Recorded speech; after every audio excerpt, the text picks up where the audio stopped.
episode, we will discuss binomial probabilities. As the name implies, with bi meaning two, binomial trials have two possible outcomes: yes or no, true or false, win or lose, success or failure, heads or tails. Examples of these include taking a 20-question true-false test, winning or losing 13 games in a football season, or succeeding or failing in a pie eating contest. When the outcomes in an experiment are divided into two categories, the probabilities are called binomial.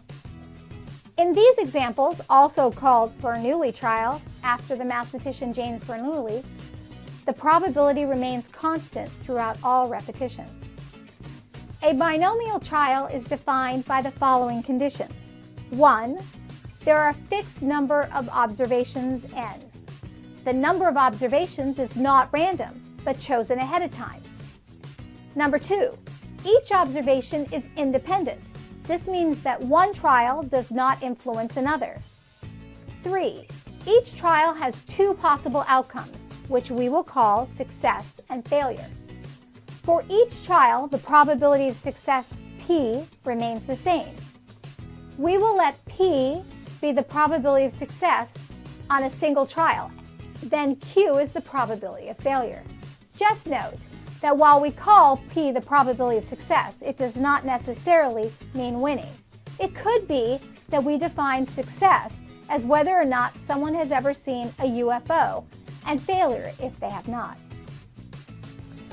Now, if p equals 0.4, then q is 1 minus p, or 0.6. Or if p is 0.1, then q is 0.9. Now, n is the number of trials and x are the number of successes. The formula depends upon how the combinations are written in your book or on your calculator. Let's take a football team that plays 13 games in a season. So n, the number of trials, is 13. We want to find the probability that the football team will win exactly 10 games. This means that the number of successes x is 10. We need one more piece of information, and that is that the probability of winning each game. Let's say that in the last 3 seasons, the team won 24 out of 39 regular season games. So p equals 24 over 39, or 0.62. For the sake of this video, we will round this to 0.6. This means that the team has about 11% chance of winning exactly 10 games out of 13.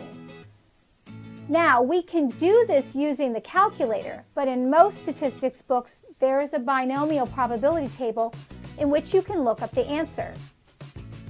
According to the Red Cross, the blood type most often requested in hospitals is type O.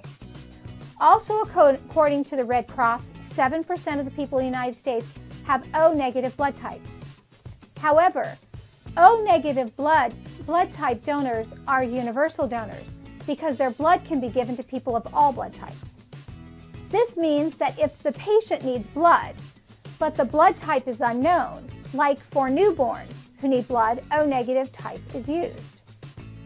Let's say we have 10 individuals who can donate blood in an emergency, and we need O-negative blood. We know that the probability P of getting O-negative donor is 0.07. That means that Q is 1 minus P, or 0.93. We want the probability that none of the 10 patients have O-negative blood.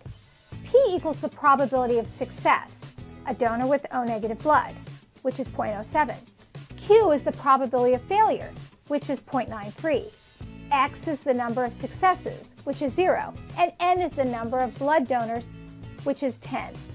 This means that the probability that none of the 10 individuals who have volunteered to donate blood have O-negative is 48.4%.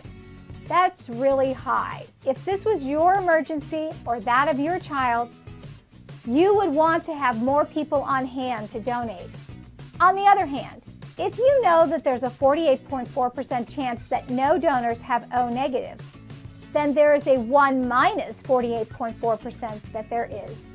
Let's see what the probability of either 1 or 2 donors has O-negative blood. This means we have to use the formula twice. We use it once for the probability that only one donor has O negative blood, and then add it to the probability that 2 donors have O negative blood. When you compute this, this means that there's a 48.8% chance that either 1 or 2 donors has O negative blood. One final example.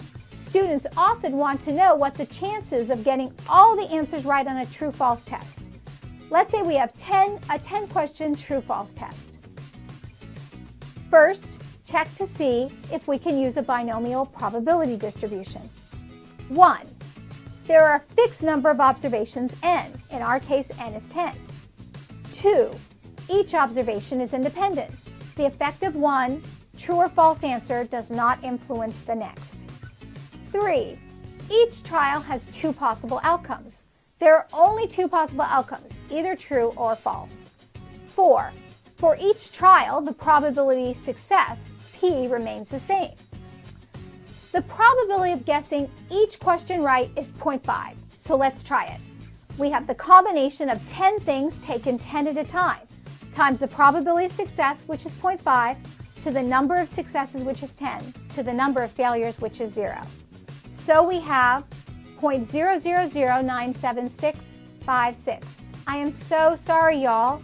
I wish I had better news. You have a 0.1% chance, or approximately 1 in every 1,000 times you will be able to get every question right in a true-false test.